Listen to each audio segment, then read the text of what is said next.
Evans County Commission Court come to order. It is Tuesday, June 10th, 2025, 9:30 a.m. scheduled meeting, 9:35 a.m. Good. Finally rounded up to commissioners. If you'll all rise, Bobby Hall, would you lead us, please? Judge, this past week, we lost people like 3 over the arrested.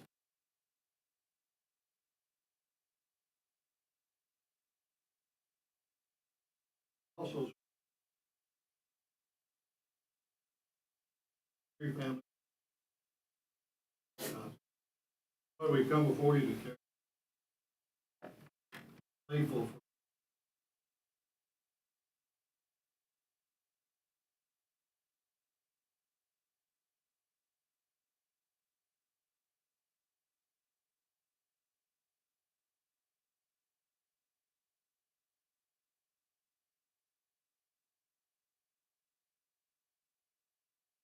Amen. Join us in pledge. Pledge allegiance to the flag of the United States of America, to the republic for which it stands, one nation, under God, indivisible, with liberty and justice for all.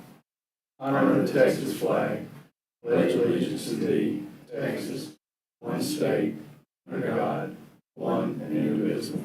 Thank you. Judge, Sir. Italy's funeral is Friday. Thank you, sir. All right. Citizens' comments. Miss Ira Eccles. Good morning, ma'am. Come on up. You have 3 minutes to comment. Aaron, would you make sure that mic's on?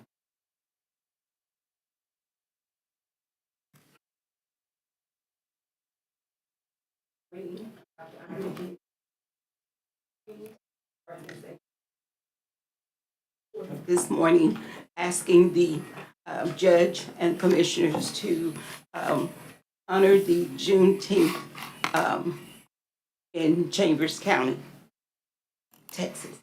I'd like for the other members of the board to come in. Ms. Vanessa Davers is secretary. Ms. Joanne Fennell, board member. The Juneteenth Organization of Anahuac, Texas. A proclamation of Juneteenth observance in Chambers County, Texas.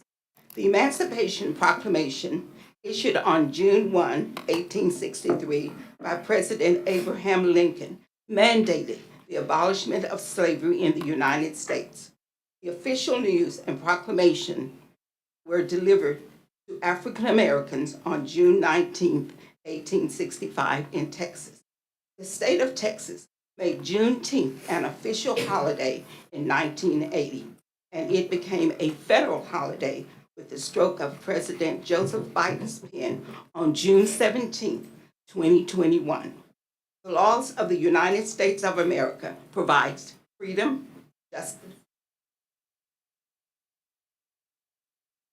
Juneteenth celebration is not all about the end of slavery. It's about time bringing unity. It's about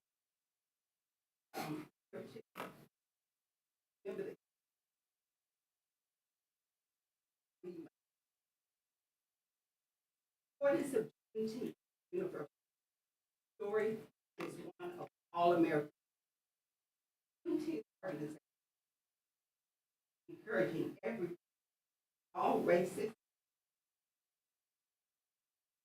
and celebrate June, which is whereas Americans whereas June 19, 1885, official day of America, whereas with Americans in Texas, whereas Juneteenth celebrates and resilience, preservation, whereas Juneteenth ongoing fight for rights and whereas first century time all Americans learn the true culture of Africa. Whereas Juneteenth holiday and celebration year of our Lord will be honored June 19th. Washington. We ask you to accept this. Accepted, ma'am. Thank you so much. Thank y'all for being here this morning. All right, Adrian, is it Renault?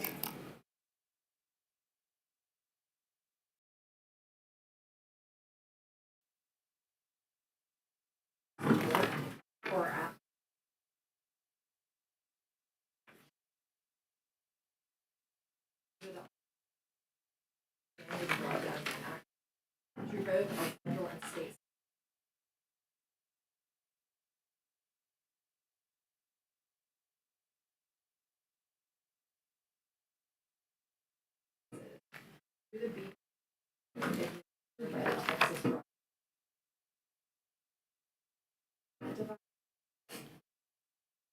The challenge is there's very little in area. However,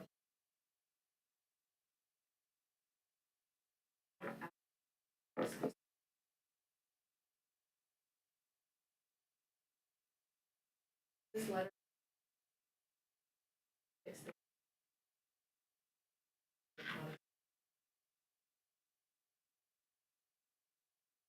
match for your eager to vote these wrong. The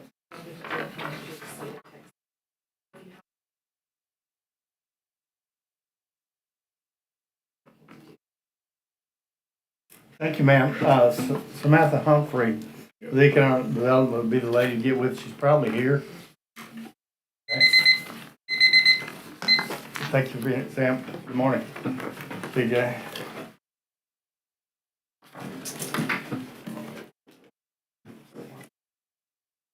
All right. Oh, I have one more citizen comment, BJ. Brett Anderson, Texas Association of Counties. Good morning, Brett. Thank you for being here. Morning, Judge and Commissioners. Thank you for having me. As mentioned, I'm Brett Anderson, the Property and Auto Claims Supervisor for Texas Association of Counties. So I've been involved with George and his team on helping you through some of your property claims like Hurricane Harvey and Tropical Storm Imelda.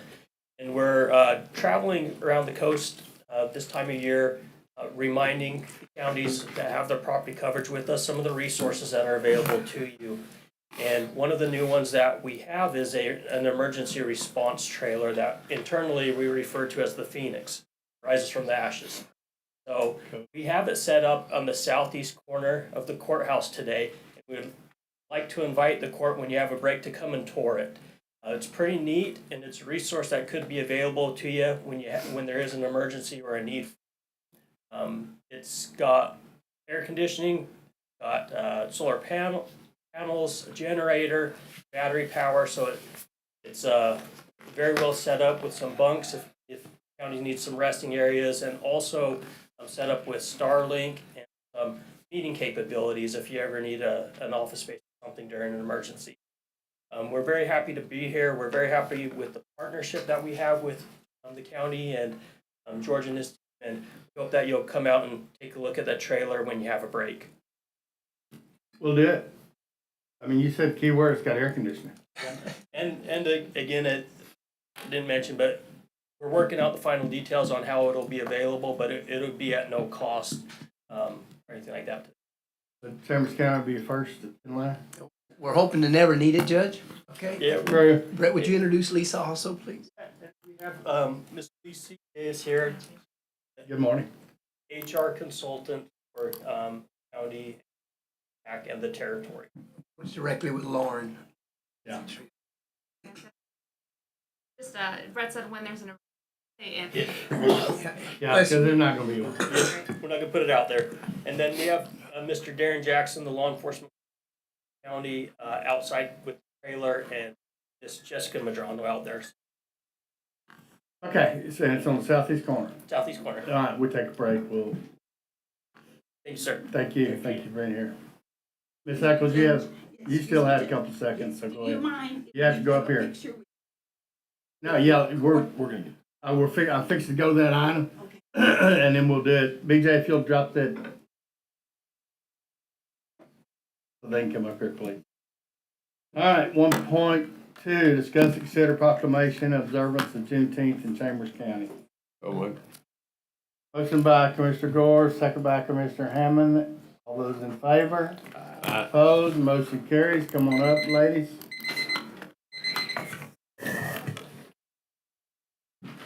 Who wants to go down there with it? Listen, one. Was it slow? Go. Hang on, Joe.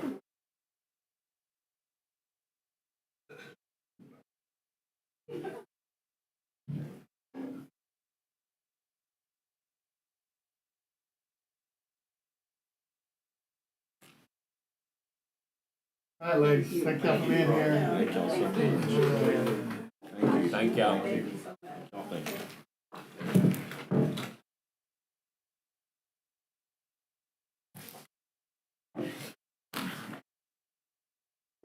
That other microphone not working? Get better? All right, BJ, you ready? Okay, economic development tourism, 5.1. I think he said it keeps dying, BJ, just get that other one. Discuss, consider energy transfer, GC, NGL fractionators LLC, frac 9, chapter, 3-1, economic development program proposal. Thank you, Judge, Commissioners. The court accepted this proposal back in November of 2024. Energy Transfer is moving forward with the development of their ninth fractionator. There were some extenuating issues that had to be addressed related to pipeline realignment and relocation.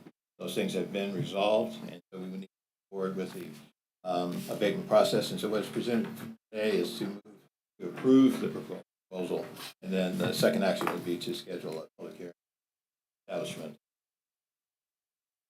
Just to remind the court, it's 165,000 barrel per day fractionator. It's going to reflect an investment of $380 million, 300 jobs over the term of development, and at least 12 full-time. Questions? So moved.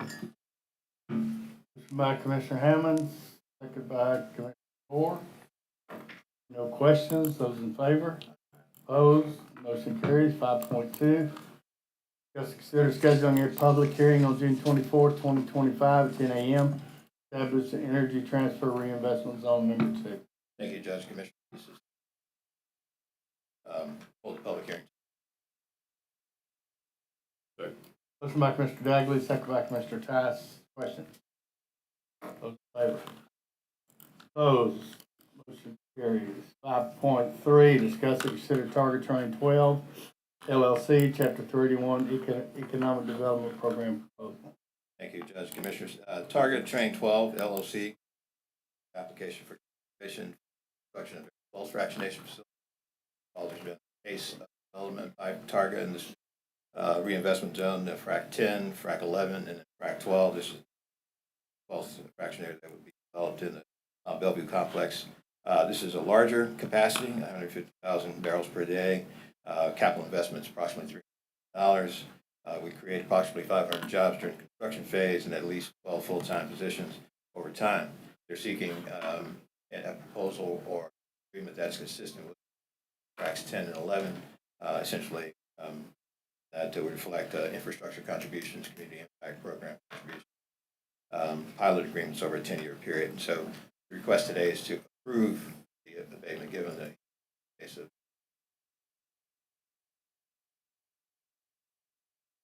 Question? So moved, Judge.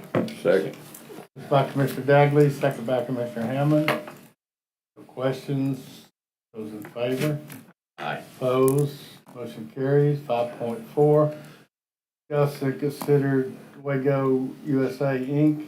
non-objection letter application and FTZ pilot program. PJ. Thank you, Judge. Thanks for the pronunciation as well. We've been Did I get it right? Yes, absolutely, I think so. This is an application that's being presented by Dwayne Grow. They intend to establish a foreign FTZ in the Cedarport Industrial Park. Their intent is to utilize the FTZ zone for storage and marshaling of equipment, very similar to the Zachary project at the park as well. The court has accepted these applications passed and so accepted pilot agreements. So the court is held hold for revenue loss. We have representatives from Waygro and IMS Worldwide, Trey Boring, and Ms. Fun, I think, here today to answer any questions that you may have about the project. The application has been completed and consistent with the requirements that the policy established some time ago. And so the request for a letter of non-objection is presented for course consideration.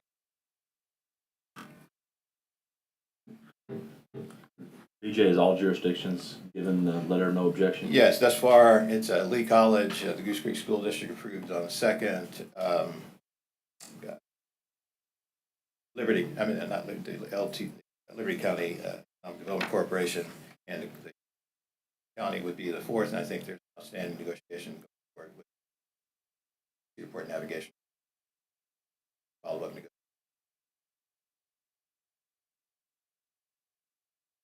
Do we know when that'll be complete? It's TBD. I don't know if Trey wants to speak to that. I think Alan wants to speak to that as well. Yeah, the discussions are continuing. There's also the opportunity for the Foreign Trade Zones Board, who approves of applications federally, to be involved in that negotiation.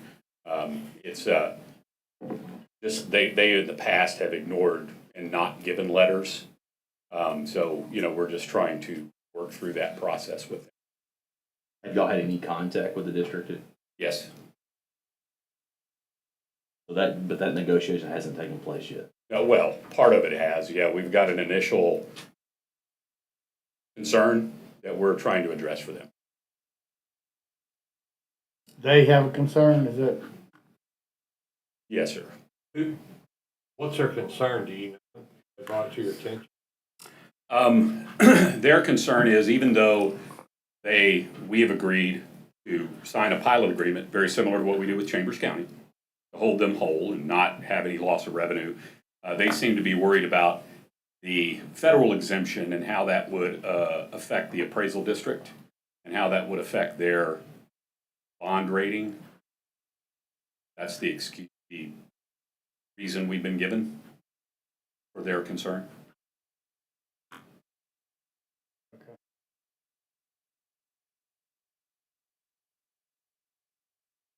John, you want to address that? Well, come on up. John Clam, PGS. Singapore. John Klein, Singapore. My knowledge, we're not in.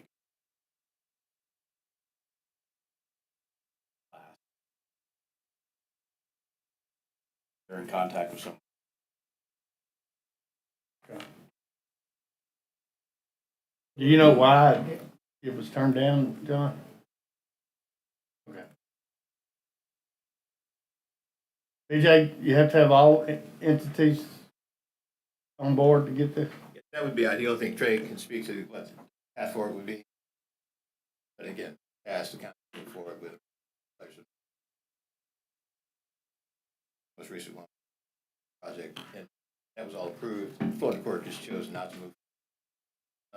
It's easy. I think just to piggyback on the research that we've done, part of the process for the application to present today is that the concerns that were noted both by Trey and by John about bond rating, and that's too esoteric for me to speak. I can speak to the nature of the project. I know there's some confidential aspects of the project that tie into larger projects in the county, and that can be divulged in certain circumstances. But the request to move forward is consideration today. I don't know exactly how the county wants to handle that, to table it, or whatever the case might be. But they've done everything they needed to do. The county request for foreign trade. All right, so would you explain to the court and the audience what the FTZ? So the Foreign Trade Zone program federally allows companies to bring, and customers, especially for this particular project, to bring goods in and not pay the federal duty until the material is disposed out of the facility. So it is just a holding area for the federal tax or the federal duty or tariff that would be charged on the product. That material will be held in the zone, and then that material will then pay the federal duty when the disposition is put into the United States. It is generally just what we call a bonded holding area for companies to allow them to delay when they pay the duty until the material is actually being consumed and or used within the United States. That's the main process with the foreign trade zone. That's what these companies are looking for, which is why when we bring them here, they're all good with signing a pilot agreement, because the whole inventory tax element is not an issue. It's not a savings that they're trying to tap into. They're trying to make sure Greek is held whole. The college, everybody, that's why everybody signs the pilot agreement. So we don't have a time frame. Report may be on board with this project, so the county would accomplish. Judge, if I may, I would ask the court to table this until such time as we can sit down with Dwayne Grow and go. To my knowledge, there is no ongoing discussion that brought up between us and them. So we have our sit-in meeting tomorrow. I'll bring it back. I'm good with that. Sounds like a plan to me. Yeah. I need Cedar Port to be So moved, Judge. on board. All right, got a motion to table by Commissioner Gore, Second. second by Commissioner Tice. Any other comments, questions? Not, those in favor? Opposed, motion carries. So we'll table it, put it back on next court. All right, 5.5, discuss and consider chapter 381 economic development program policy and related project update. Thank you, Judge. The court has adopted Chapter 31 Economic Development Program policy some years ago. Its most recent updated policy occurred in 2024 to reflect the economics and development opportunities. And it has used Chapter 381 to effectuate tax abatement, development agreements, like. And there have been some recent changes in some of the frameworks that are alluded to in the Chapter 381 policy that I want to give an update to the court. There's reassessments that are ongoing to the Department of Energy. And in the policy that was adopted in 2024, there was direct language by the county to speak to the viability and the acceptance by the court of projects that would be doing funding or operations under the CHIPS Act, the Texas Semiconductor Innovation established in the legislative session prior to this one, and the Inflation Reduction Act. So this announcement that occurred here recently related to ExxonMobil, Orsted, Calpine, and others, current Department of Energy assessing the funding mechanism associated with each of the projects. However, I want to report back to the court, they're all remain viable. Their reimbursements that are associated with these. So I would characterize them not necessarily as a clawback, but as assessments, and I thought it would be prudent today to give the court an update on that, particularly related to the CHIPS Act, project, have a project in support. They're pursuing funding under the CHIPS Act, and they remain viable. That project they're in commissioning right now and testing and providing product samples to the customer base. Their primary customer is the Samsung facility over in Taylor, Texas. John Copperell has an electrolyzer facility. They're pursuing some funding mechanisms under the Department of Energy as well. Calpine has a carbon capture and storage project that they've been working in and communicating in the county for quite some time. They were identified, they're in reassessment, and that's the term they're using for ongoing negotiations with the Department of Energy. So just wanted to share that these projects are still active. They pencil well. Obviously, these grants and funding from the Department of Energy would be additive to the project. They're all maintain positive viability. There's another project that, or framework that's cited in the Chapter 381 policy related to qualified opportunities. Recall back in 2017, 2018, the President, the Trump administration established this framework for quality opportunity zones and put the onus on the governors of the respective states to identify those zones with a rural focus. Governor Abbott noted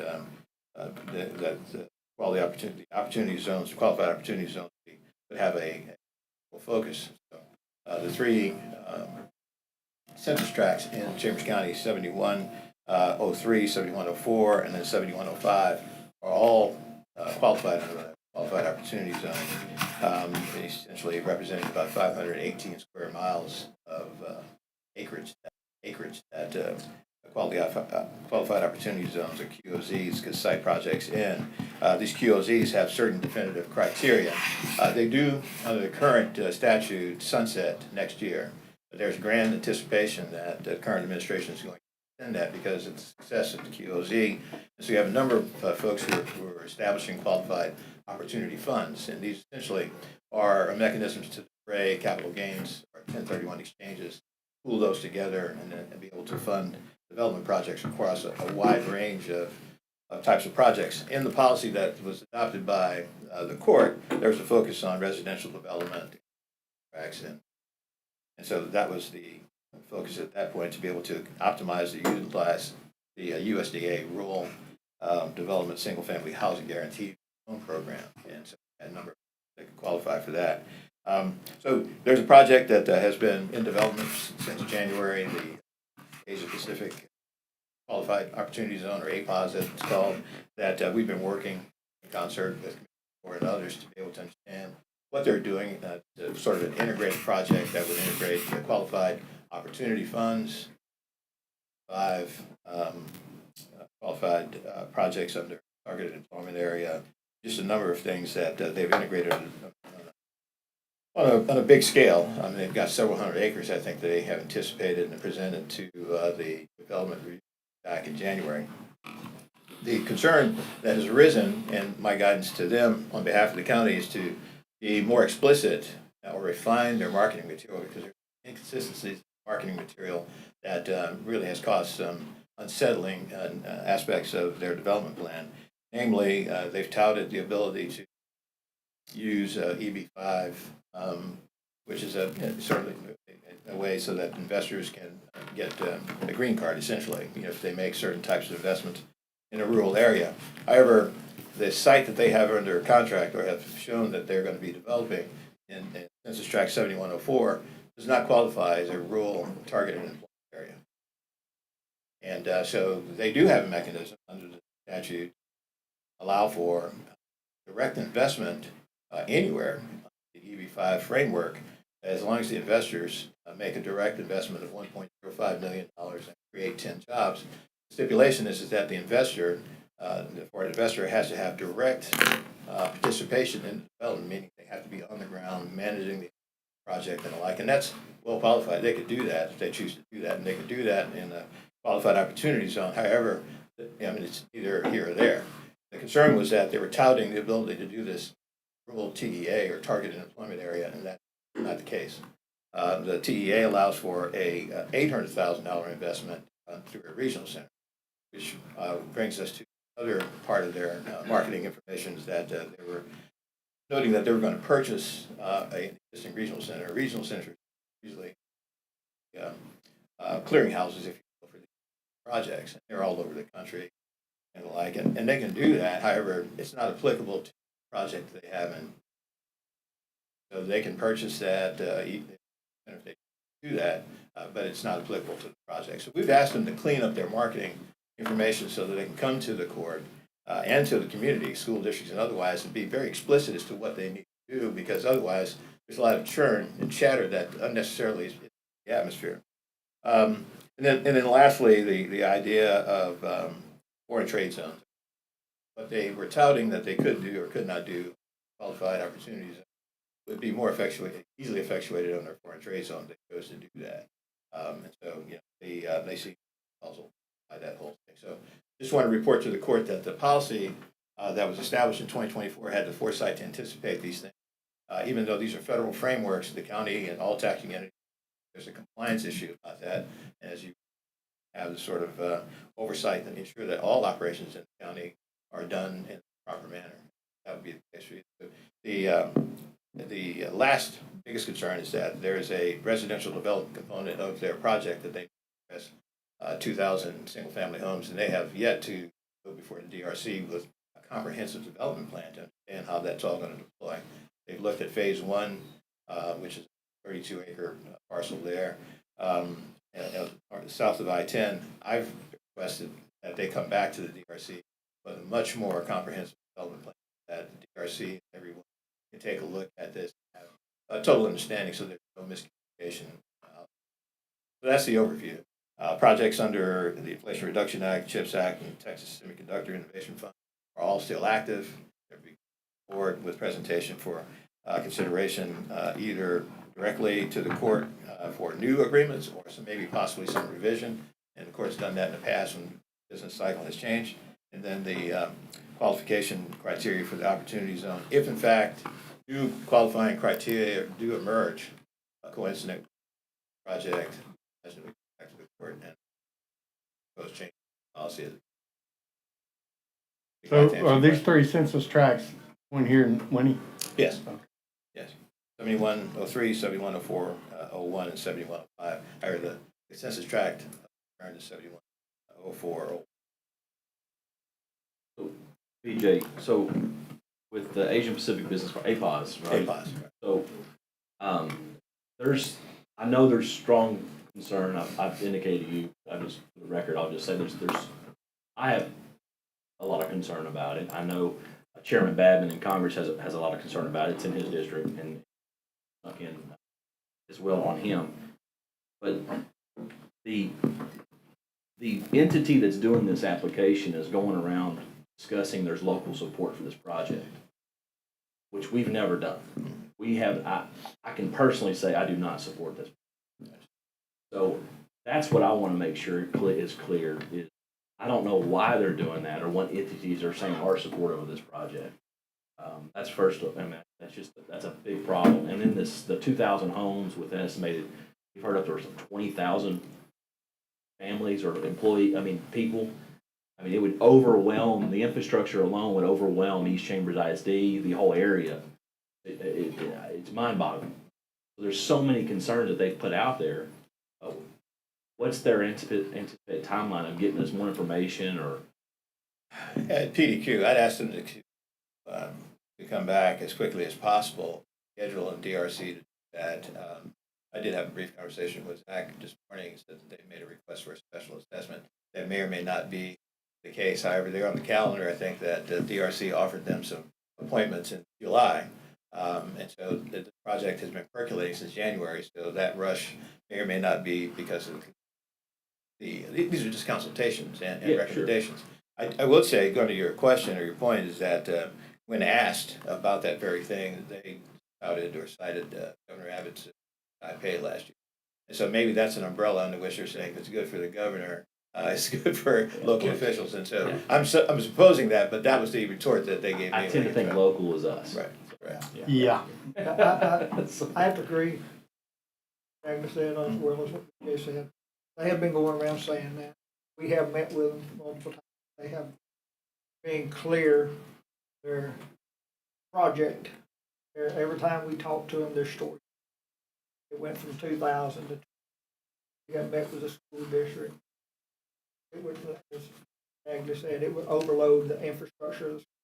They're predicting to do this within 5 to 7 years, which is ludicrous because not only the school couldn't handle our law enforcement, our hospital district, every entity within the east side of the county or within it would overload. But also saying that we're in support of this project because the way they're presenting this project and going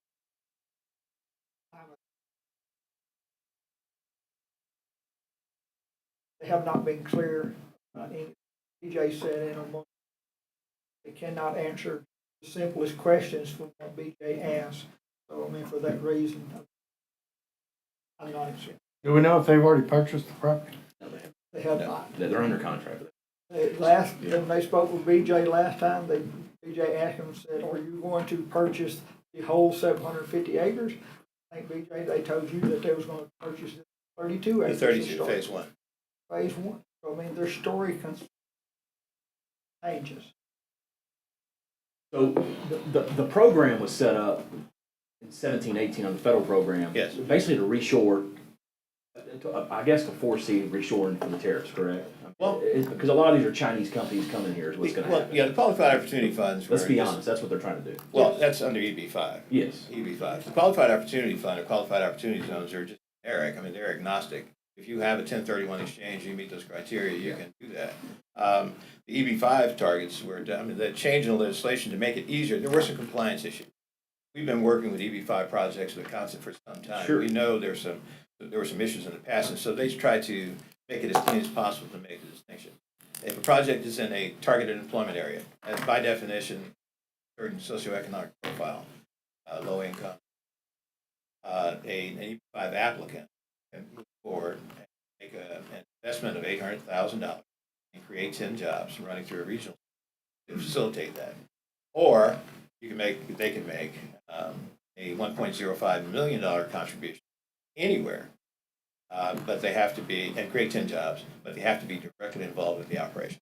And so that was to enhance it. And then there, the current administration, I think, I can't remember what it was the $5 million investment or what have you. Gold card. The gold card, right? Gold So, those things are all there to accommodate international But this investment. in this current law, federal law Yes. or federal program, it sunsets in August. Well, part of that, it definitively sunsets in 2026. And so, and so they're trying, and we haven't had a DRC with this program yet. It's June. Yes. Yes, they had an initial one in January, very preliminary. We've asked them about that, and regrettably for them, and again, our work is not to kill projects. We try to better understand. And Some projects. Well, some projects. Let's be honest. The idea is to vet them on behalf of the county and our stakeholders. But that project or that assessment at DRC in January was very cursory.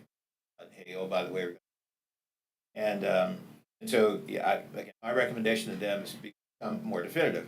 The regretful thing about the DRC is that they've touted it as de facto public support by public.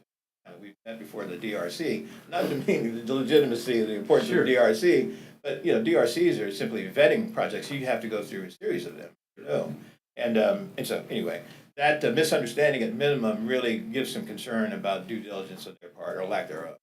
That's my major. I mean, I know Commissioner Gore's met with them. I just, I haven't met with them. To tout local support is starting off on the wrong foot just from day one. Yeah, you got a trust Yeah. issue, I got a major trust. day one. Yeah, BJ, we were at your office here last week, and I'm going to share with the people in the court what we discussed. It's wrong when you're touting local support. I'm certainly not behind it. And it feels like the court's the same way, but very frustrating. I understand. I understand, Commissioner. Our work is to give advice. Yeah. We did that. Hopefully, they're going to do that if they come through. But there's some inconsistencies that really should draw concern for all taxing entities, all the population. Sir, if you got a mic, you got one. Go ahead, Dwayne. BJ, when you suggested or advised on compliance, I mean, are they willing to do that as far as the DRC? Are they willing to also provide documentation as far as their compliance on the federal level? Because I know they have to meet, I think they have to meet IRS compliance as well. So are they willing to provide all that documentation? Yeah, I mean, they're going to be required to do that federally. However, if it's some case, if it can be normalized to the county, sense of comfort, compliance, yeah, I think the county have a right. Are they willing to do that like voluntarily? Do you know? I think, yeah, my recommendation to them, change their marketing list, review, they get to do that. Thank you. Thank you. Thank you, Dwayne. Since we're on updates, anything from the current legislative session came out that'll affect us or economic development? Yeah, Have Birdwell's 31. bill, I think, I'm moving forward, the Birdwell bill was considering revamping Chapter 3. Allow cities tax abatement under Chapter 3.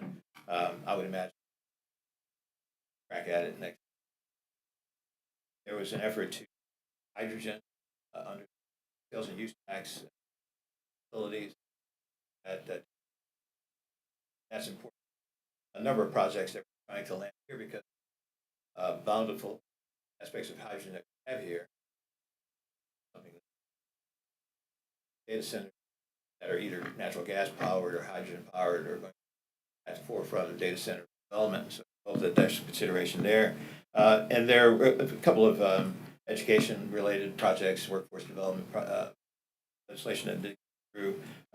But we intend to give a report to our board in our meeting today, what went through, what we were supporting, and what didn't, and how we can best prepare advocacy at the next session we can advocate. All right, what else, BJ? Good, Judge. If I do hear back from APOS, we'll communicate directly to. Thank Big you. John. Thanks, BJ. Thanks. You don't, no action needed, correct? No, it's just simply an update on the policy. All right, no action on 5.5.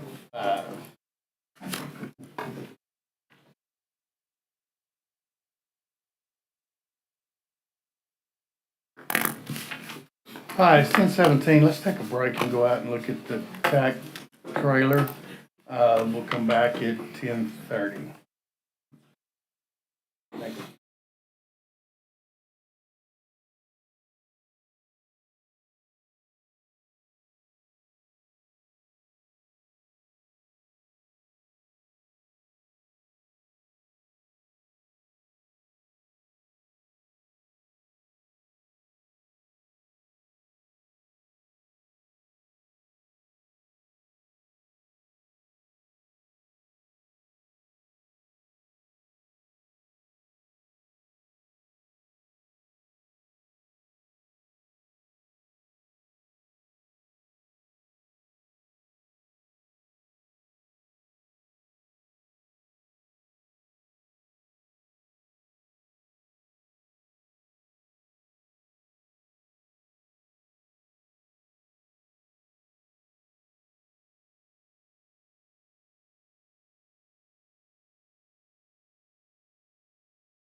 All right, call come to order. All of It is now 10:39 a.m. Very nice response trailers, we viewed from TAC. Appreciate them coming out. Let's go to John's item. John, I know you have someone here. On, 6.1, discuss, consider approving 242,716 for the turfing of the infields of Jim Silva Sports Complex and Don McLeod Sports Complex. Yes, sir. So it's my fault on the agenda. That number's wrong. We will come back next court with the correct number. But we do want to discuss. Lauren's not here, you can blame her. But we Scared. do want to discuss the Silva Complex and the Don McLeod Sports Complex. I have included in y'all's folder a Target Sports outboard proposal. As you can look at it, I do have Bernie Mulvaney here from Target Sports. We can go down the proposal. If you have any questions, us, him, go ahead and ask us. In my opinion, I know we've been working on this for about a year. It's very important to have these turf fields because we do have a lot of rainouts, including last night. We had to rain out our district championship. They had to move to the high school field instead of playing on the t-ball field where they should have been playing, or an AEU field, a small field. They had to go to the high school field to play. Which is turf. Yes, sir. Which is turf. Which, if we had turf, we would have had our. Luckily, it didn't matter. We didn't need our home field advantage, but we did. Anyway, did win the AEU last night, and the 6U plays tonight. So again, tonight it's just too wet to get the fields ready. We'll have the staff do it, and it really rained a lot, so they're going to again play over at the high school field. They helped us out there. Again, with the looking at the turf, we spend a lot of money on maintenance. Whether it's the dirt, grass, of course, bases. Spend a lot of money on that. At Anahuac and at Cloud. We probably had 4 or 5 tournaments canceled within the last 3 months there. So we had to cancel like on a Thursday. It rains, we just couldn't get the fields ready. So we're losing revenue. Now I know one of the main things is being open to the public. Kind of like our community centers. I mean, they're not open to the public at all times. They're closed nights. We can lock our fields. That's fine, but our guys, we see them every day. We have staff, we have maintenance guys that go there every day. I know one of the main concerns is I've been brought up to me is the gum and the sunflower seed. That's everywhere. It's just not going to be here in Chambers County. That's at all fields. Again, we have staff there every morning. We have staff there throughout the day, so we can definitely check them. But if you have any questions on the actual turfing, the details, we can go by here. Barney, he has some material for you.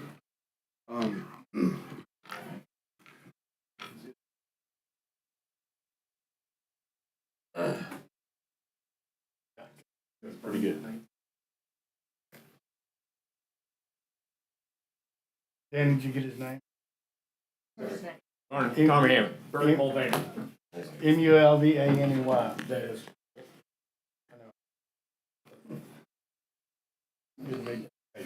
Bernie Mulvaney.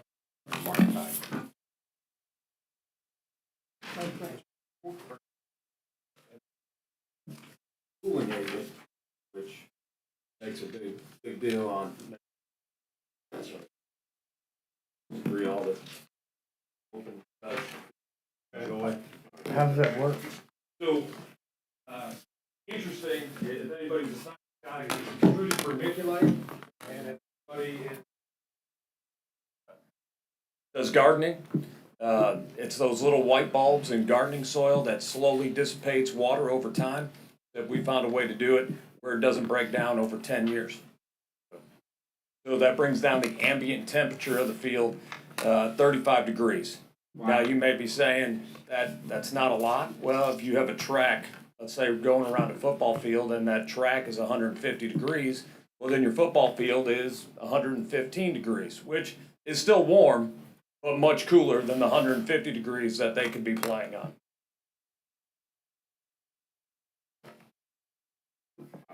I know my son played on some fields that feel like their feet's on. Yes, sir. And what sold me on that is when we put in Houston Christian University's field, Braxton Harris's 2 young daughters ran around on the field with no shoes on. Both him and I were looking at each other, thinking we were going to have to take them to the emergency room, and we didn't have to because they turned to their dad and said, "Daddy, we're fine. The field's not hot at all." So that's when I became a believer.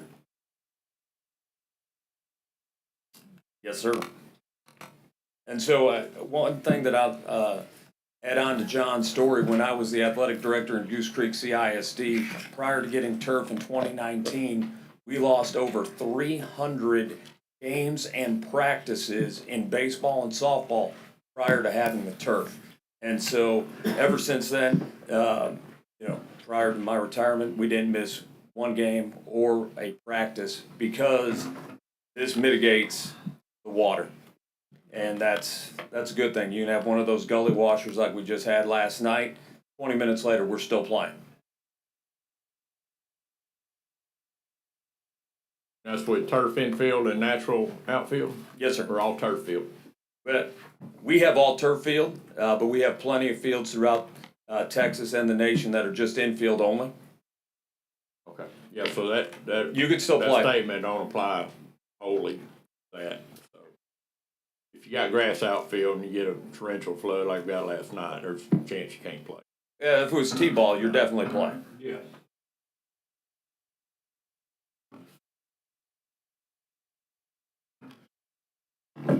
You can get an outfield ready quick. You can't get an infield. Yes, sir. It's a little bit easier with the grass outfield.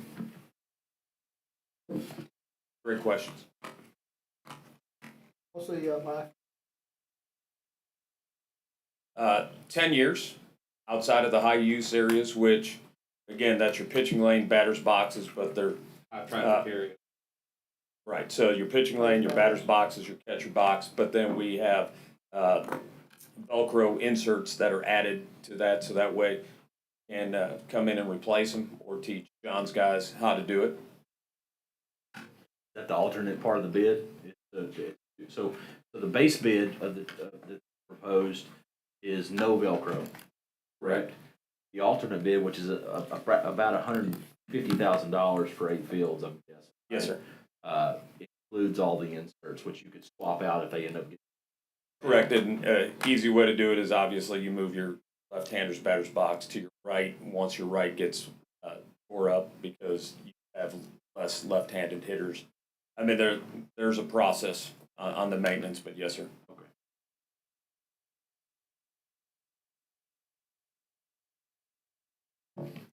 Other questions? So the court agenda should have read an additional $242 because the whole bill is going to be $2.2 million for this project. Yeah, we can't vote on it today because I understand. we can discuss it and table it Well, Yes, sir. with the correct number. It's going to be 224, or it's going to be 224 plus 147 for the swap for the batter's Correct. box. Which I think- That's something we would have to really consider. What's the benefit for the Velcro versus the non-Velcro? Is it just the life, just fan life? Well, either way, if you tear up your pitching lane and or your batter's box, then we got to come out, cut it out, and put Stitch in it. a new piece of turf. So your full recommendation front end would be? The Velcro, yes, because it's a lot easier. And once we teach John's guys how to do it, you wouldn't even need us unless there's something specific. Are most, is that newer, I guess, is Goose Creek and schools, so they have the Velcro? So when I put it in 2018, we did not have that. So The option wasn't there? there you was, just chose not the option was not there. to? Okay. So now, like Crosby, for example, which is also our field, and Anahuac High School, ours as well. When we get to that point when we are coming back in and refurbing, we are now putting Velcro in. Everybody is asking for that just because the ease of it. It'll take somewhere right around 30 minutes to vacuum out the infill, pull out the Velcro and replace it, where if you're talking about cutting it out and stitching, you're looking at half a day. So it saves a ton of man hours. And is it more cost efficient? Absolutely. Go in 7 years from now, cut something out, stitch it back in, it's gonna cost a whole lot more than $18,000 It will. per field. We need to be looking. If we're gonna do it. Make sure we have agenda item, I think we should have at least mention, have the total and have an option to. Yeah, I'll put specific numbers for both in the agenda. So we're gonna, John, we're gonna be able to continue to practice the way we practice now, and keep fields open to the public. And we're gonna have staff on hand, parks open. I mean, how are we gonna manage this? Because I'm gonna go back to the same thing, I've been on since we started this discussion. There's not one public complex that has turf on it that you can just freely go use, you know. There's So- parks that have turf, like turf football field or soccer field, open for public play. We don't have any ballparks that I know of, so, we just don't. Oh, yeah, and there's no, I mean, we're not saying that we can't have staff that work at night. I mean, we have capabilities of that, if that's a big problem. Again, we see the parks, we leave about 4 o'clock and then we show up in the mornings, early in the mornings. And we just, been approved for cameras at all 3 complexes. Those are brand new, that I'll have access to, that Kirk will have access to, our ball field, Clinton will have access to. So, you know, that's just kind of, something that we want to add to it. Cameras will be there in case something does happen, which is that's a positive. So to piggyback on Tommy's question, so at night, let's just hypothetically speaking, we have a night, we have 4 fields, we have 3 rented, practice. Obviously, you know who's renting the field, right? Yes, You know the coaches. If there's something goes wrong on that field the next morning, and you guys report, you know who to call. Yes, sir. But if there's an open field, who manages that open field? Like, can you just, I mean, if I go out there and show up, I'm gonna go play a rag ball for a little Well, if it's while. not rented out, if it's not rented out, or then that is posted on the wall at McLeod and Anahuac, Well, we who know. has the field. But if it's not, it is first come, first served. It is. Yes, sir. So we'll be open, so we won't know who's actually on, Well, cameras, he will. unless there's a cameras camera will be. that can. I mean, we're not gonna lock the field. You know, there's That's public my use, yeah. point, is at first you won't lock it. So I guess this would go back to your question, Mr. Mulvaney, is the durability of the field. What's the most, as you know, we're gonna use taxpayer money to build these fields, right? So what should I be concerned with having fields that are open to the public, that we don't have a staff member there to make sure there's no metal cleats, there's bubble gum and seats? Is that the items we need to check for, or is there other items too? Those are the big ones.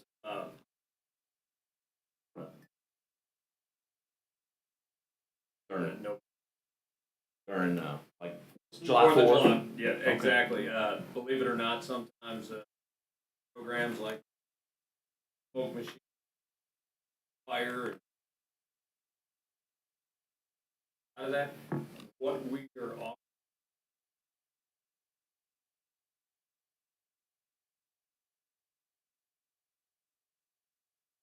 We got as much run all will. But the only thing we base segments. So this product will stadium has 13 baseball that gets heavy use up and down the whole field, where you know baseball, softball, there are just minor areas that get sidetracked. So definitely fireworks, sparklers. We have talked about the education that we're gonna have to let the leagues know. And I mean, even at our pickleball courts right now on West Side, they're getting torn up. I mean, I'm getting texts all the time. I mean, they're open. We want to lock them at 10 o'clock at night. We don't lock them, but again, and we have staff members to go every day to clean that up. And we are having trouble over there. But anyway, the fields, like I said, it's again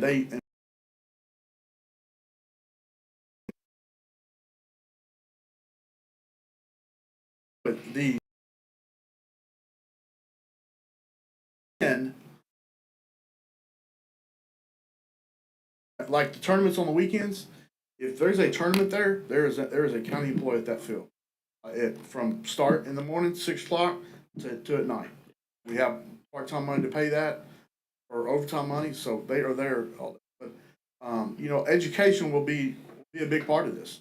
We'll have to go to AYSO and say, okay, here's what we're doing for y'all. Here's what you need. Now, if this happens, for a select team, if we come out at night after and the select team and it's messed up, then we're gonna have a conversation whether, hey, you're kicked off or you're suspended for a month or so and so. I mean, I plan on doing that. Well, maybe at first you have somebody out there till folks see rules, how they have to treat the turf. Yes, sir, and that's possible for both complexes. And at West Side, that'll be that's your busiest one.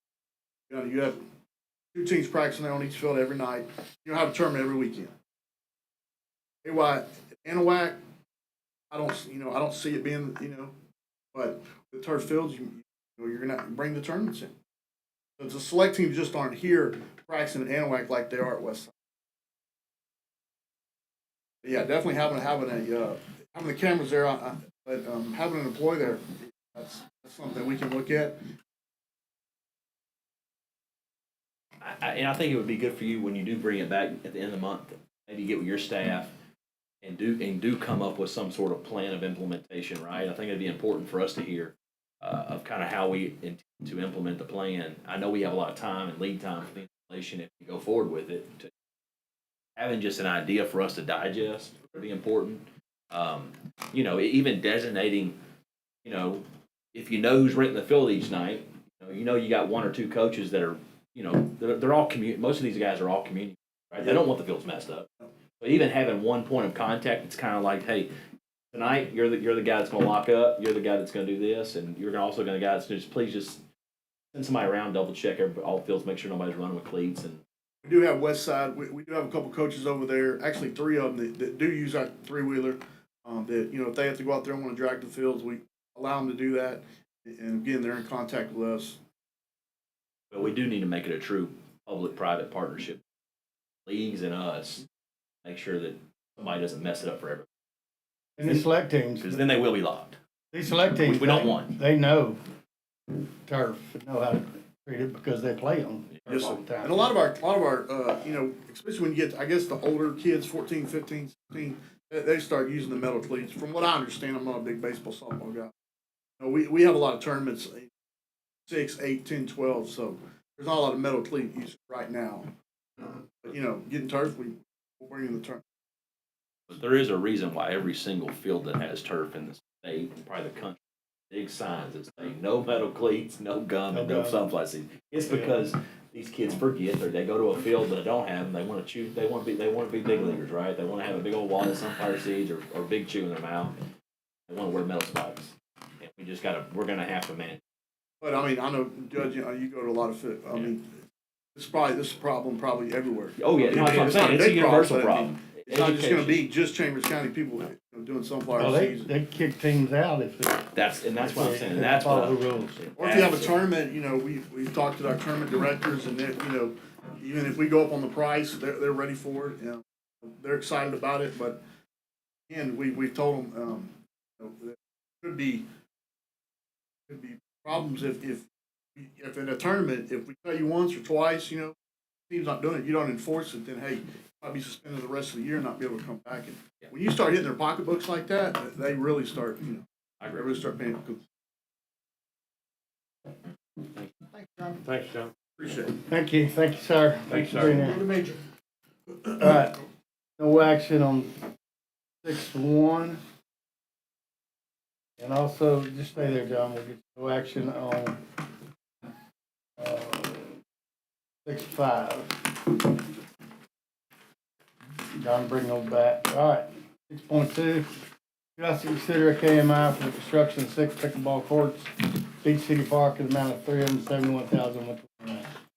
Yes, sir. KMI is a buy board company that does build pickleball courts, and we're looking for this approval. I talked to Commissioner Dagley. This is for 6 courts, but we are going to get another alternative bid for 4 courts in case money doesn't happen. Right now, Commissioner, we are looking at about $275,000 for 4 courts. If we wanted to change, that. KMI can definitely do both of them. The 6 or Of the items we've bid out for the Beach City Park improvement, so if we spend if we approve the 6 courts for 371, do you about what our balance left? should have about 200 for the Okay. so the parking lot. I've sent an email to Brooke and Aaron to get those totals to you. Okay. Should have them by the end of the day. But with the pavilion, with the restroom, with the playground, we have about 200,000 left. If my And you're accounting for the $100,000 reimbursement the city's going to give us. For yes, the sir, restrooms. we already got that, and but we will have those numbers back, and then go from there. So what's the issue over at my Bellevue pickleball courts? Is there something we need? Small baby pickleball courts, summer's out, and the kids are there, and on our sign, like I've been telling the text group that calls us, we know we have some fence problems over there. The fences were installed, our fence company, only like a 6-inch plate, needs to be like a 12-inch plate. Getting quotes for that, we should have that completed by the end of next week. But the problem is right now is trash, scooters and the wheels. And we have signs that say no wheels, no scooters. We have signs that say no food. You know, the rule signs are there. What I've been telling the pickleball, our staff goes over there, clean up trash. But at night, if they see somebody with or kids damaging something, you need to call the non-emergency number. I can get with Sheriff Hawthorne on that. If a non-emergency number, hey, it's not an emergency, but hey, come up and just enforce the rules. Hey, there's no scooters here. If the parents know that, or the kids know that, or they see kids messing around, all it takes is one deputy to go up there and say something, and that word's going to get out. But they keep texting me and that number is on the roll sign. We have 4 roll signs up at the court, but it does get trashed. Mount Bellevue, P. Just roll by there. So I didn't know, since it's our property, our courts, so I guess local. both of them can. It's in the city limits. Yeah. But our non-emergency can go out there as well, right? Yeah. Okay. Yeah, Yeah, they're, WPD by there all the Okay. time. I will get with them. I would send an email to Dustin and CC Chief Ellison on it. And Okay. just ask Yeah. them to just nightly if they can just roll by to make sure that at least for the interim. Because we don't lock them up, and I don't think I just think it's a lot of parents are just bringing their kids up, and the kids got to go somewhere, and they just maybe bring their scooter up. But I've seen some pictures with scooters are riding around, and inside the pickleball court. Anybody get hurt? But Do we have any teeth in that? Those rules? Counselor? I would have to review them. I haven't talked to John yet about those rules, so I have to see them so that we can be able to advise. Yeah, I mean, class C misdemeanor, Sure, we could trespass. destroying county property or. didn't say misdemeanor or nothing like that. It just said we just have 4 roll signs in. I guess. Yeah, I'm curious if Yeah, there we'll is. have to add that. We'll have to add that language in there. As far as class C misdemeanor or what criminal sanctions will come with violations. We can add any sign. Court's closed. Court's closed at 10 o'clock. That's basically there. There's no lights after 10. You can't turn the timer on after 10 o'clock. They say that when they're going out there when there's no lights. Yeah, or we could lock them up at 10, but again, you would have to have somebody. Somebody has to go You'd do have to that. account. And that group that I'm part of, they're pretty good. I think Ben's part of it. Yeah. They were removing scooters last night, actually. They were like, the association there. I don't think they're tearing the courts up like right or anything. I drove by there yesterday going to Commissioner Hammond's office for a meeting, and I could see under the windbreak, and I looked on the court at 10 o'clock in the morning. Your guys hadn't gotten there yet. I bet there was 200 water bottles and styrofoam cups and plates and bags Don't hit of it. Chick-fil-A. We got plenty of trash It cans, was, right? yes. We have plenty, but they're requesting more. It was horrible. I mean, I was shocked. I And said, our this guys is don't- embarrassing. We had our West Side tournaments this weekend. We had the Anahuac tournament. Our guys were busy there, and then we were heading that way. So I had to send our trash truck over there first after lunch to get it done. My There was daughter so much played. trash. My daughter went and played pickleball on Sunday night. Called her when I saw the field. I said, I was on the text thread that John's referring to, and I asked her which pickleball courts did you play at? Because on the group thread, the parents that are in the pickleball association were wanting to start posting pictures of these kids on their Facebook page. That's how we here's all the felons going on. But of course they weren't there. But she did tell me, she goes, Dad, there was a ton of kids there, and she said they just go and kind of hang out, and there might be 4 or 5 playing. There might be 10 of them just there, just socializing. We can have there, no loitering. I mean, one of them had a cookie cake out there. yeah, food. There's no food and drinks. And they didn't So invite you? And they didn't invite me. we've got to get some wordage. I'll get with you on that, and then we can contact. But again, for you, and piggyback off that, we're going out in Anahuac. We're having the same troubles. The other day the lights were on all night. Somebody climbed up there and put tape on the sensors. Lights were on all night, so we had the timer. They knocked the timer off with a hammer. Got in there with a hammer. They broke the timer on that. So Do we have cameras out there? at the complex, we do, but not there. So we don't know whether we have to go get a ladder, go 15, 20 feet up with the climb up there. So you'll show up at 6 in the morning. All the lights will be on. But John, Sheriff's office or work. Going? so, are you able to enforce the destruction of public property, laws? I mean, that's something that can easily be done. You'll need cameras, obviously, but be able to enforce that when anyone is, riding scooters on the property when they've been told not At to. the pickleball courts, we'll have to get with Commissioner, if he wants to, if that's something with cameras. Me too. I mean, we might look at all of them though, and make sure that, we kill the fire at 10 o'clock. I know that's the way West Side's set up. It's inside the box. Yes, sir. So that's off at 10 o'clock. You can't get access to it without some type of destructive. Yes, sir. We can just check that with Anahuac where you can't turn them on after 10.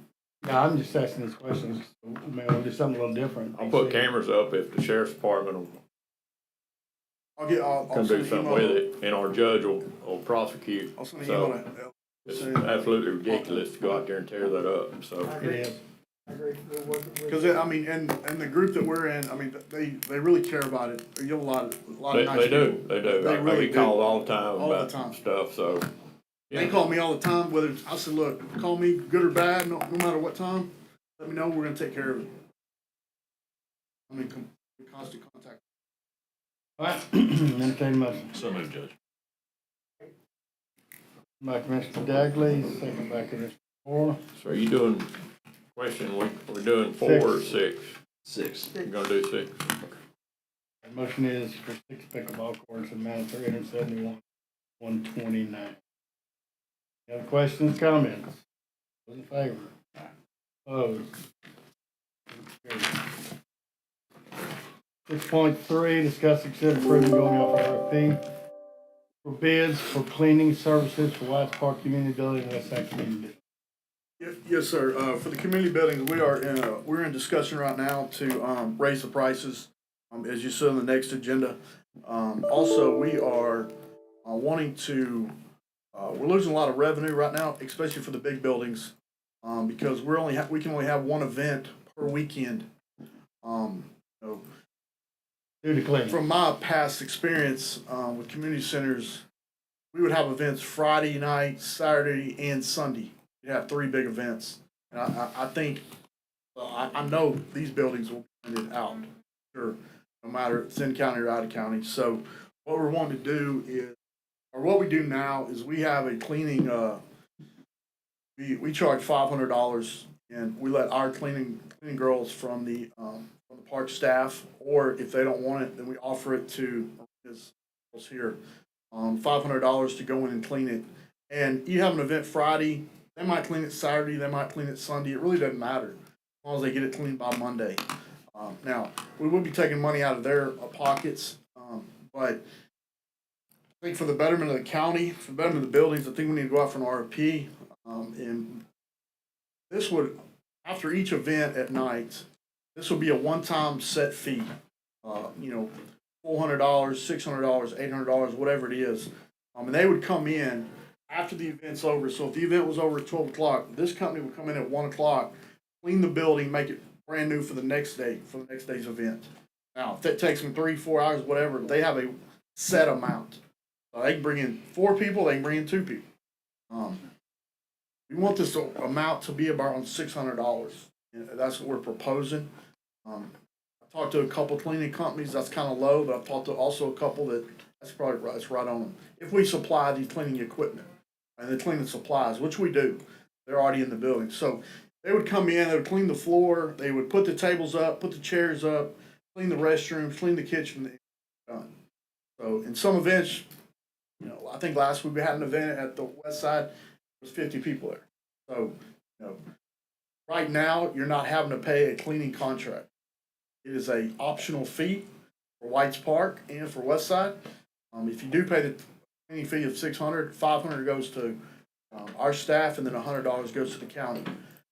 If we do put in a cleaning, we do put this cleaning service in, it will be mandatory. So if you rent the building out, you have to pay this $600 cleaning fee. You don't want to do it, then you just want to do the building. We do have some potential cleaning services. I've met with 3 or 4 of them, talked to them on the phone. They're very interested in the job. So the RFP will have to be kind of specific where the supplies, to get keys, and at night we would have to send them a schedule out, I guess during the week or week of, to let them know what events are there. And I think it'd be a good idea for both of us. And again, you're gonna be having events Friday, Saturday, and Sunday nights. That would be very helpful for us. If we have any local cleaning companies? I know 2 are local. I know one or two's coming out of Houston, kind of Texas City, Galveston area. Some of them are mom and pop, but of course some of them are, they clean a lot of buildings. I don't know, we have to go to a contract, I don't know how a contract So, works. yeah, so just, we've touched base with John a little bit, just to make sure we have clear specs for the RFP. That when we put it out, everyone knows what they're dealing with. It would be like on a yearly or 2-year, 3-year basis. Once we do the RFP. We have a cleaning checklist too. Again, just making sure we have clear specs that we can put out to. Yeah, like our fine checklist that we do for like deposits, like that our girls go and check on, like if you don't do this, you get a $10 fine, or if that would be also a good way to get that from Kit, my secretary, and just get that as well when you build that RFP.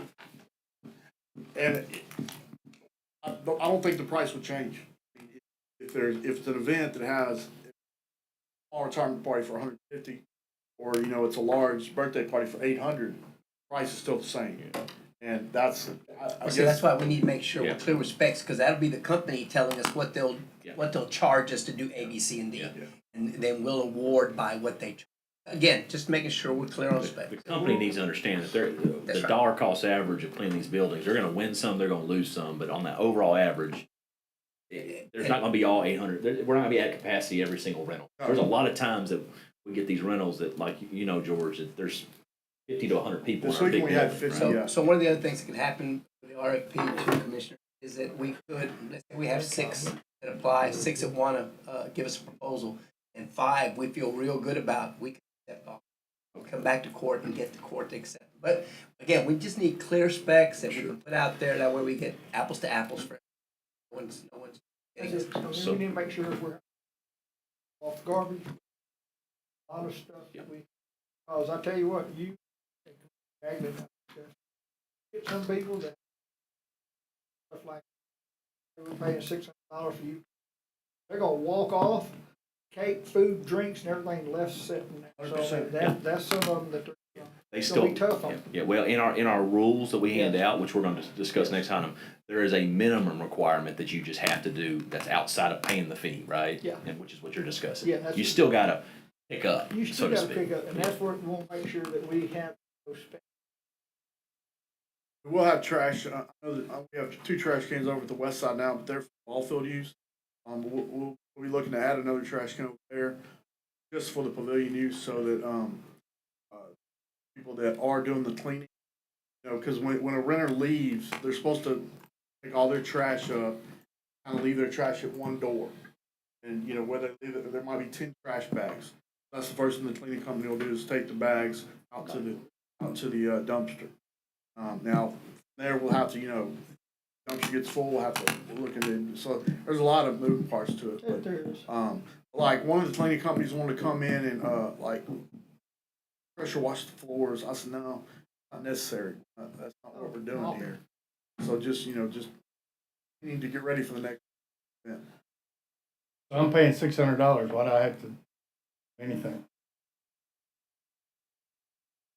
You know, that, and that's what, So that'll come up. that's gonna come up, and that's where Yes, But I guess we can discuss that under the rules. yeah, All right, motion by Commissioner Dagley. yes, sir. Second by Commissioner Thor. Those in favor? Aye. Opposed, motion carries. 6-4, discuss, consider amending prices and rules of Chambers County buildings. Yeah, again, this just goes with 6-3. I know Commissioner Gore and I know Commissioner Dagley have been discussing this. On the price list first, we did a lot of research. I know Commissioner Dagley did. Our prices are very low for what we offer. Our West Side building is very, very nice. Well, it's booked all the time. Our White's Park is very, very nice. And I mean, these things get booked up year in advance because of the so cheap. We're just definitely wanting to raise the prices. This a couple of the rule changes. I put this in your packet. A couple of the major rule changes. There won't be an in county and out of county fee. We don't have 2 fees anymore. Let's have 1 fee. There are also the West Side Complex and the Whites Park Community Building will have a building monitor. The building monitor is important, in my opinion. Make sure our buildings don't get torn up. And that'd Because be right your- now, we give Be them. one of your staff members. Yes, sir. It could be one of my staff members. They've taken it every time, offered it. We're going to also offer this to other departments. It's pretty easy. $250 per day. One time, you know, it's just a one-time fee. But if we have the more events we have there, of course, the more opportunity it is for our staff to make a little more. So what this person does is the renter won't come in and get a key anymore. Our monitor will be in touch with the renter.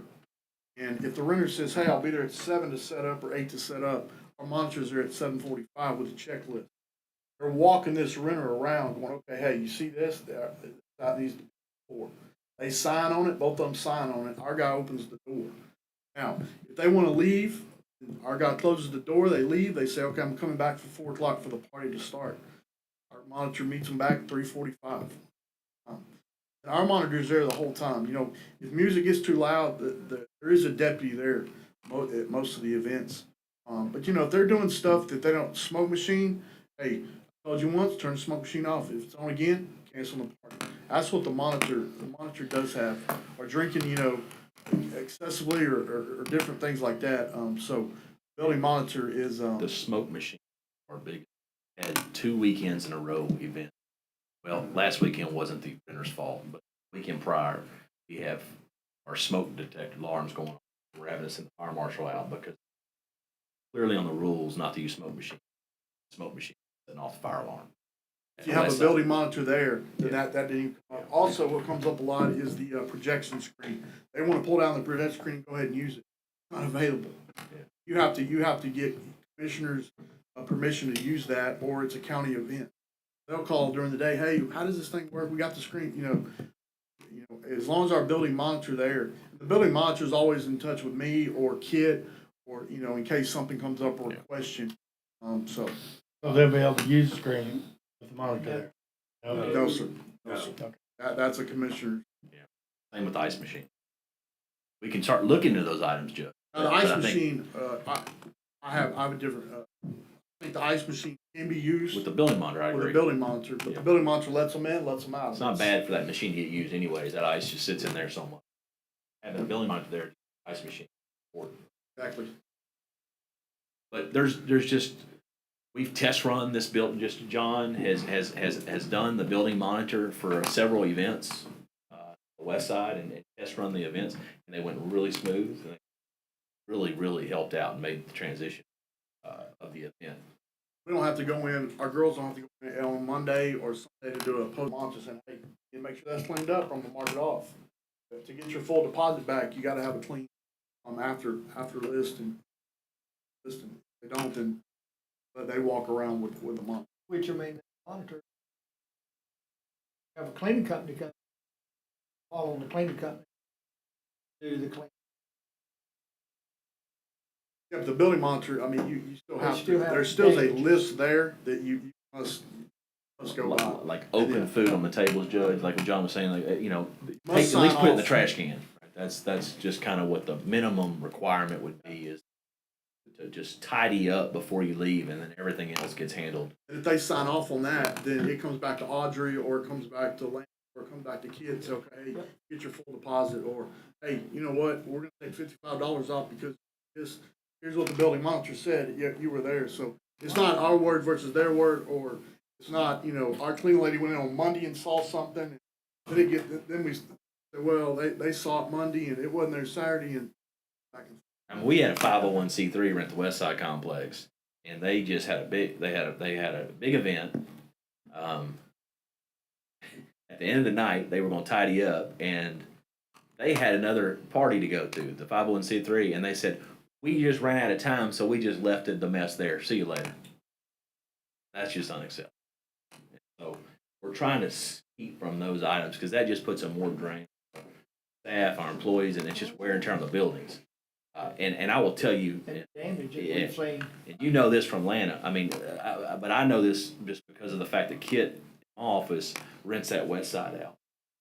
That west side building can be rented out Friday, Saturday, Sunday, every week. It's rented out 12 months in advance. The only reason why it's not right now, about 3 or 4 months ago, we put a stop on rentals until we get this voted on. The fee's going up, and I agree, but I will tell you, we're still about half the fee of any other private facilities around. And one of the biggest complaints we get from our fees is from all of these wedding venues in Baytown and in Chambers County call Kit and say, y'all are too cheap. You're killing our small businesses dying because y'all are so cheap. They're renting out y'all's facility versus coming to have a wedding. And the minimum fee at a wedding, it might be $3,000. They can rent this West Side building for $1,500. And it's still cheap. It's still half monitor price. things. It'll be cheap, even. In county, yeah. And they charge all that too. In county and out of county was, I mean, it's kind of working, but I mean, I can get somebody's Oh, that's license and it's. We had it that doesn't work. happen. You know, A lot of times we found out that the person that rented the building would come pick the key up, give it to their relative, friend, or neighbor, and then wouldn't even be at the party. And so, which is a part of the requirement, is the person that signs up on the event. Right? So that's why we're doing away with this. It's too much to manage and the rules being abused, so we just want to go to a universal fee and just charge it. then the responsibilities of the building monitor are in that packet. 501c3 groups right now, they're getting one free building per quarter. And they are taking advantage of that. 6 foot. Right now, they will be only allowed one free building rental per year for the smaller buildings. If they want to do an event at the larger buildings, they'll pay a refundable deposit plus the inspection fee. But 501c3 groups using the West Side or White's Park will pay half the rental fee. That'll be their thing. Instead of giving them one free rental per quarter, they'll pay half the rental fee and a $600 cleaning. That will change for 501c3. County employees will not be able to rent the West Side or the White's Park. It will, just For not for free, free. for Yeah. free. Their one free rental per year excludes those two buildings. They want to rent the building, you may look into going half price, but as of right now, they're gonna pay, full fee plus cleaning fee. We may look into maybe half price. I'll say this now, I do believe we should allow county employees that rent the west side and stuff to do it the same as 501c3s and give them. One time a year. Yes, sir. And then the smaller buildings, they get one free, per year. That is a modification I think we should. Cancellation fee, y'all can read that. The building keys, that's for the smaller buildings. And dumpsters will be added at both complexes. So, the last thing is the fees. Let me ask you. Yes, sir. On the key. Ask Kyle, we're gonna get where we can do a badge on these buildings. Have more they can be turned on. Gonna get to that point.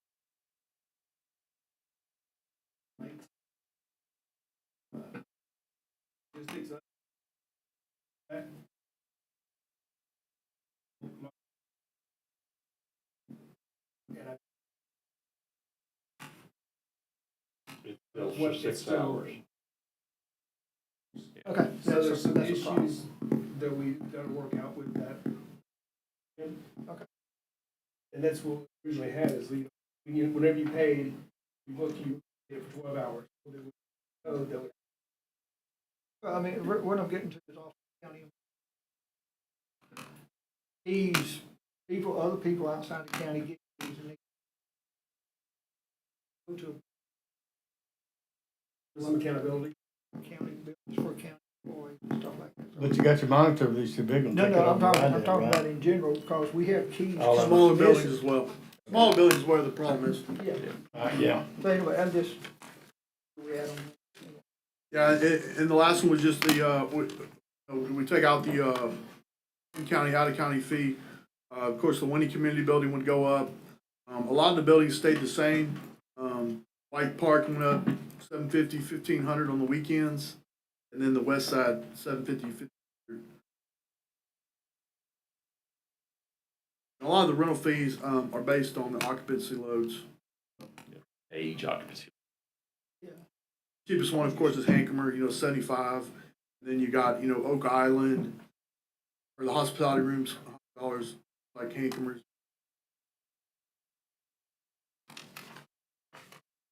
I like it. I think we're doing a questions? good job. Judge, I'd like to make a motion to approve with the small change that county employees get one free rental of White's Park and the West Side Complex at 50%, like 501c.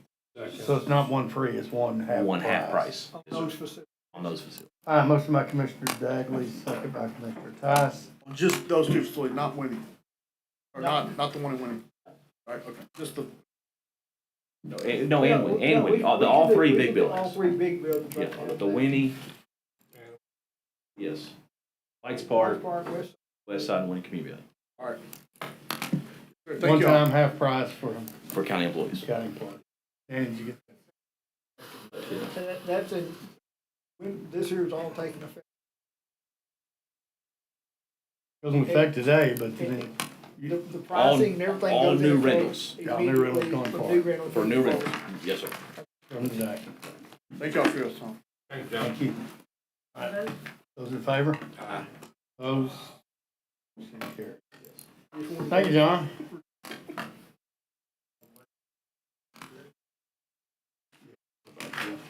All right, let's go to engineering project management. Zach's waiting patiently. 4.1, discuss and consider accepting donations of 2 tracks on Gordon's Career Chambers Parkway for right of way. Yes, so this is just from the agreement between Southeast 45 and the county.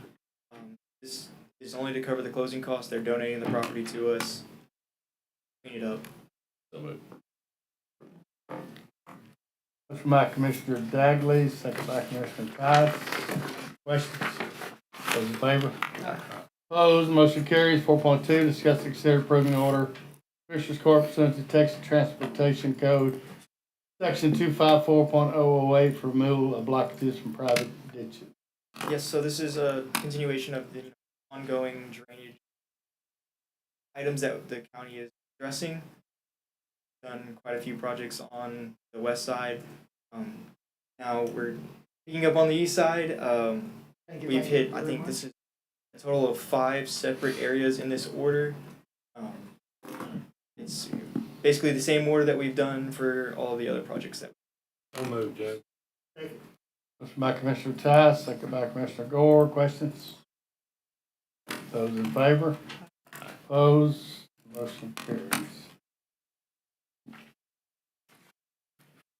Thank you, Zach. Motion, maintenance buildings, 7-1, discuss and consider allocating funds for generator automatic transfer switch install at solid waste office, amount of $7,235.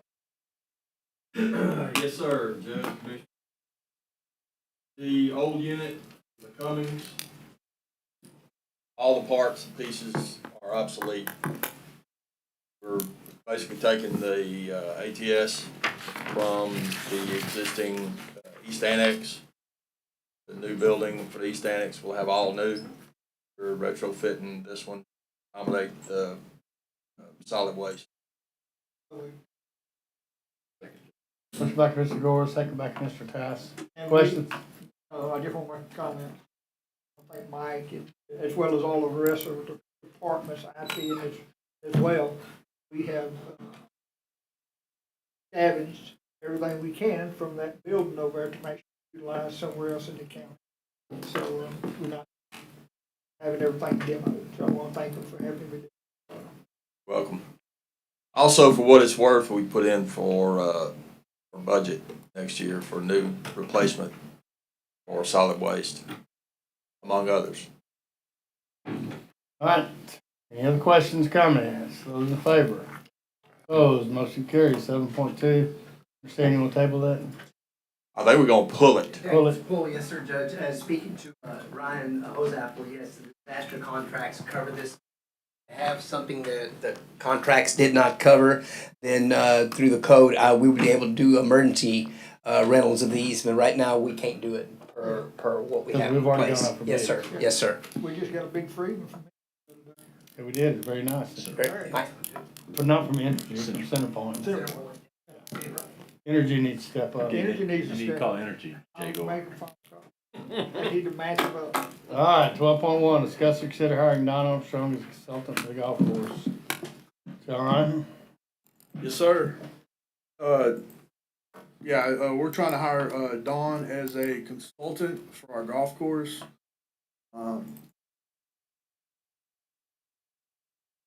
The construction that we're trying to do out there that we have started. Continuing. Dawn comes from Fort Worth. He was the superintendent at Colonial Country Club years. He comes with a lot of knowledge, and he fits in perfect with our team. Trying to hire him, come down about twice a month here, till December. He just comes down, basically walks the grounds with us, make sure our equipment's run correctly for the next big thing for the golf course. They're on the right. Should have a contract. There should be a contract. Yes, sir, there is. Okay. Yeah, and we went through legal to make sure everything's good, and it is not to exceed $20,400 to bring Mr. Armstrong in. We did vet him in. Up to y'all. He's already been there twice. Came in April. Came last week. So that's 2 of the 12 visits. That's 2. No, those 2 were paid off. Had that in the budget. And Making sure so the money's in our budget.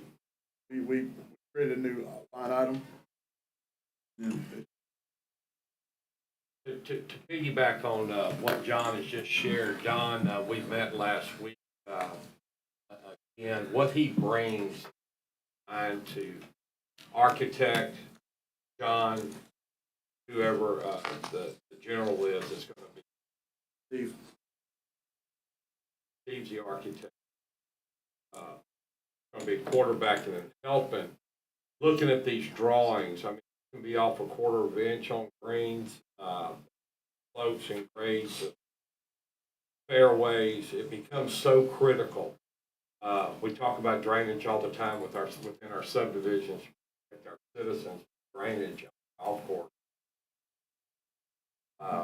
John just brings a lot of peace of mind and a lot of knowledge.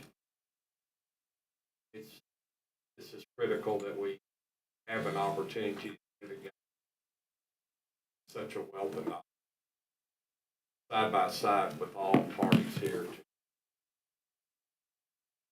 timely fashion as well as a professional fashion. So moved, Judge. Motion by Commissioner Tice, second by Commissioner Gore. Questions? Those in favor? Opposed? Motion carries. How about those Longhorn girls? Yes, hook 'em. Thought I'd throw you about. Thank you, Judge. You and Bobby Hall. Oh, okay. Open. All right, we're down to consent. Precinct 4. 3, 2, 1. Second. Motion by Commissioner Gore, second by Commissioner Tice. Those in favor? Opposed? Motion carries. I'm not sure what we have for executive session. Nathan, you have something for us?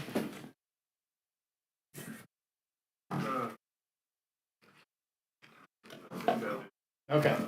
All right, we're gonna go to executive session, discuss personnel, sell purchase of real property, FMLA extensions, consultation with attorney at 11:36 a.m.